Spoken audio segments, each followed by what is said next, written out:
J'emploie le terme allure pour évoquer la voiture qui va plus vite ou moins vite. J'emploie le terme vitesse lorsque je parle de la première, la deuxième, la marche arrière, etc. L'allure de mon véhicule doit toujours être adaptée à la situation.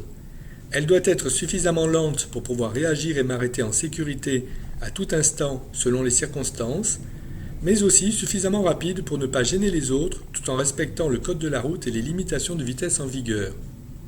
De façon très simple, si la situation demande d'aller doucement, je dois aller doucement. Si la situation permet d'aller plus vite, je dois aller plus vite. Pour démarrer et aller très doucement, j'utilise la première. Dans un embouteillage ou dans une petite rue par exemple, il se peut que je reste plusieurs minutes en première. Cela dépend simplement des circonstances. Dès que la situation le permet, et pour avoir une allure adaptée aussi aux autres, donc pour ne pas les gêner, j'accélère, et lorsque le moteur le demande, je passe la deuxième. La deuxième correspond à une petite allure et son passage est seulement lié au bruit du moteur. En agglomération, je peux aussi, selon les circonstances, rester longtemps en deuxième. Maintenant, si la trajectoire le permet, dans le but de ne pas gêner et d'avoir une allure correcte, j'accélère. La troisième est alors demandée.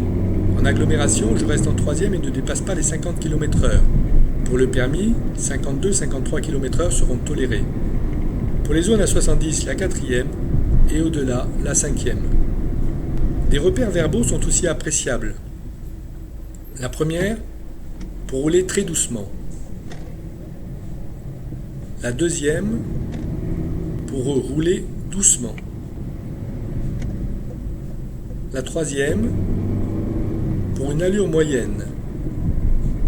La quatrième et la cinquième, pour des allures rapides et très rapides. En tout cas, pour décider de passer à la vitesse supérieure, 3 éléments sont indispensables. 1. La situation qui demande une allure plus rapide. 2. L'accélération que j'effectue pour atteindre cette allure. Et 3. Le moteur qui demande la vitesse supérieure. En clair, j'entends, je change. Je n'entends pas, je ne change pas. Pour les rétrogradages, le moteur ne demande pas. Le seul indice, c'est le freinage. En clair, je ne rétrograde qu'après avoir suffisamment ou bien freiné.